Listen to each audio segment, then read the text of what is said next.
દશેરાના પવિત્ર તહેવાર પર લોકો ફરસાણ અને મીઠાઈનો માણવરો કરે છે, પરંતુ શું જો તમે ખાઈ રહ્યા છો તે સાચું આરોગ્યપ્રદ છે? દશેરા આવે ત્યારે સુરતમાં કરોડો રૂપિયાનું ફરસાણ વેચાય છે. ખાસ કરીને ફાફડા અને જલેબીનો મેળો લાગતો હોય છે, પણ આ મેળામાં આરોગ્યની ભેળસેળ થતી હોય તો સુરત મહાનગરપાલિકાનું આરોગ્ય અને ફૂડ વિભાગ હવે અચાનક ખળબળ્યું છે. કતારગામથી લઈ અડાજણ સુધી દરોડા પાડવામાં આવ્યા, સેમ્પલ લેવાયા, પણ જ્યારે લોકો ખાઈ ચૂક્યા ત્યાર પછી સવાલ એ છે કે લોકોને પહેલા બચાવશો કે પછી માત્ર રિપોર્ટમાં જવાબ શોધશો? તંત્ર કહે છે કે હવે સેમ્પલ લેબમાં મોકલાશે, રિપોર્ટ આવશે 15 દિવસ પછી. પણ આ વચ્ચે ફાફડા જલેબી આરોગી ગયેલા લોકોનું શું? ખોરાકમાં અશુદ્ધિ હોય તો રિપોર્ટ નહીં, તરત પગલાં જોઈએ, પણ તંત્રની કાર્યવાહી તો જાણે ફોર્માલિટી પૂરતી બની ગઈ હોય તેમ લાગી રહ્યું છે. આ બધાની વચ્ચે તહેવારની ખુશીમાં જો કોઈની તબિયત બગડે તો જવાબદારી કોની? તંત્રની કે પછી વેપારીઓની? તો એ જ પ્રશ્ન ફરી ઉભો થાય છે કે ખાધા પછી નહીં, ખાધા પહેલા જ આરોગ્યની તપાસ કેમ નથી થતી? સુરત મહાનગરપાલિકા આખરે પહેલ કરવાને બદલે પાછળથી પગલાં કેમ ભરતી હોય છે? તો અનેક પ્રકારના પ્રશ્નો અહીંયા ઉભા થઈ રહ્યા છે કે તહેવારના સમયે જ આવા પ્રકારની હવે ચેકિંગ કેમ કરવામાં આવી રહ્યું છે? પ્રશ્ન પણ તંત્રને છે કે ખોરાક ખાધા પછી જ તપાસ કેમ થઈ રહી છે? ત્યારે સાથે સામાજિક અગ્રણી છાયાબેન જોડાઈ ગયા છે. છાયાબેન, તહેવારના સમયે જ કેમ ચેકિંગ થાય છે?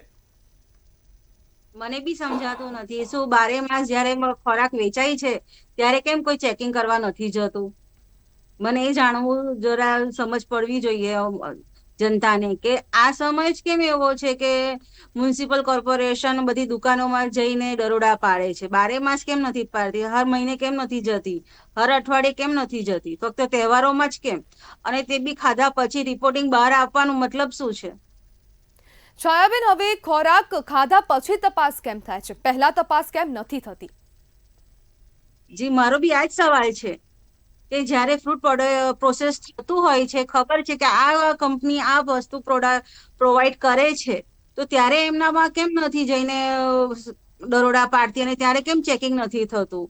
અને તહેવારો પતી જાય પછી રિઝલ્ટ આપવાનો શું મતલબ છે? મતલબ સુરતના નાગરિકો ફક્ત એમના એક પૈસા પડાવવાનું સાધન છે, બીજું કશું નથી. છાયાબેન, સુરતના નાગરિકો ખાદ્ય પદાર્થ આરોગશે, આરોગીને બીમાર પડશે તો હોસ્પિટલ જશે ને હોસ્પિટલ વાળાને કમાવાનો મોકો આપવાનો. છાયાબેન, હવે જે આ ચેકિંગ કરવામાં આવ્યું તે માત્ર ફોર્માલિટી છે?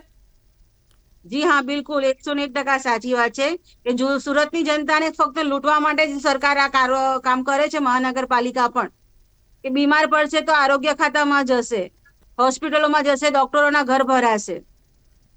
સુરતની જનતાની કોઈ ચિંતા જ નથી સરકારને. લોકોના સ્વાસ્થ્ય કરતા હવે પૈસા વધુ મજબૂત બની રહ્યા છે.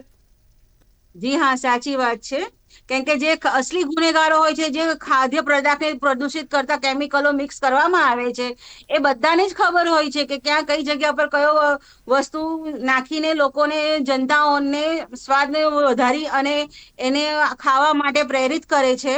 પછી જે બીમારી અને અમુક દૂરના પ્રોબ્લેમ શરૂ થાય છે, બીપી લો થતું હોય છે, ડાયાબિટીસ થતું હોય છે, કેન્સર થતું હોય છે, ઘણી બીમારીઓ ધીરે ધીરે આ એક સ્લો પોઈઝન છે ને એ સ્લો પોઈઝન દ્વારા નાગરિકોને બીમારીનું ઘર કરાવી નાખે છે.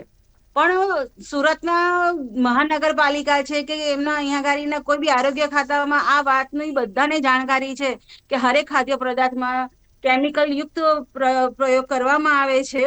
અને પણ એ જાણવા પછી પણ આ લોકો એને રોકતી નથી, ફક્ત નાટક કરવામાં આવે છે કે અમે લોકો તહેવાર આવ્યા છે ને એટલે અમે લોકો સજાગ થયા છે. સજાગ એટલે થયા છે કે એ લોકોને પણ તહેવાર કરવાના છે અને એ લોકો પોતાના ખિસ્સા ભરવાના છે, બીજું કઈ નથી.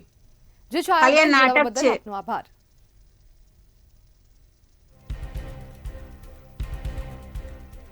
ફરસાણના વેપારીઓને ત્યાં તપાસ કરવામાં આવી છે અને આ સુરત મહાનગરપાલિકા દ્વારા સરપ્રાઇઝ ચેકિંગ હાથ ધરવામાં આવ્યું હતું, જેમાં 9 થી વધુ સ્થળો પર ચેકિંગ કરાયું હતું અને આ 4 જેટલી જે જગ્યા છે ત્યાંથી સેમ્પલ લેવામાં આવ્યા હતા. જોકે હવે આ જે સેમ્પલ લેવામાં આવ્યા છે તેનો રિપોર્ટ 15 દિવસ બાદ આવશે.